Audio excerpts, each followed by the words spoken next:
மற்ற ஆப் மாதிரி இல்லாம தட்சால் ட்ரிப் சிட்டியை தவிர தமிழகம் முழுவதும் எல்லா டவுன்லயும் இருக்கு. லோக்கல்ல மட்டும் இல்லாம ரெண்டல், அவுட் ஸ்டேஷன் ட்ரிப் டியூட்டின்னு எல்லா டவுனுக்கும் போகலாம். கீழே டிஸ்கிரிப்ஷன்ல இருக்க லிங்கை கிளிக் பண்ணி தட்சால் ட்ரிப்பை டவுன்லோட் பண்ணி. ஈரானில் சிக்கி தவிக்கும் குமரி மீனவர்கள் 600க்கும் மேற்பட்டோர் தங்களை உடனடியாக மீட்க நடவடிக்கை எடுக்க வேண்டும் என மத்திய மாநில அரசிற்கு நியூஸ் 7 தமிழ் மூலம் கோரிக்கை விடுத்துள்ளனர். கன்னியாகுமரி மாவட்டத்தை சேர்ந்த மீனவர்கள் மாவட்ட கடல் பகுதியில் மட்டும் இன்றி வெளி மாநிலம் மற்றும் வெளிநாடுகளில் தங்கியும் மீன்பிடி தொழில் செய்து வருகின்றனர்.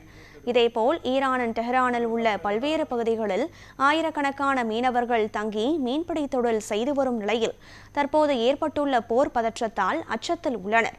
இதுபோன்று ஈரானில் சிக்கி தவிக்கும் குமரி மீனவர்கள் 600க்கும் மேற்பட்டோர் உடனே தங்களை மீட்க நடவடிக்கை எடுக்க வேண்டும் என்று மத்திய மாநில அரசிற்கு நியூஸ் 7 தமிழ் மூலம் கோரிக்கை விடுத்துள்ளனர்.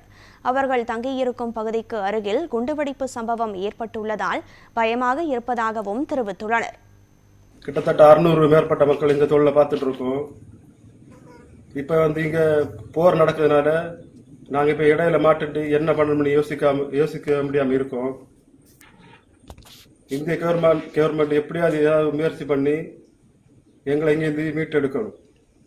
இதில் ஒரு சம்பவம் என்னன்னா, ஒரு 2 நாள் முன்னாடி தான் தெஹரானில் குண்டு விழுந்து ஆப்கானிஸ்தான மக்கள் இறந்து போனாங்க. அது எங்களுக்கு பக்கத்து ஊர் தான். ஆனால் அதே குண்டு எந்த நேரம் எங்க மேலே விழுமனு எங்களுக்கு தெரியல.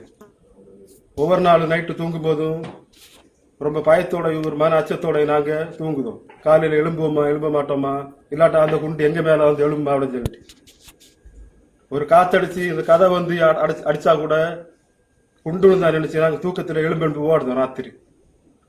அப்படிப்பட்ட ஒரு சூழ்நிலையில நாங்கள் இப்போ வாழ்ந்துட்டு இருக்கோம்.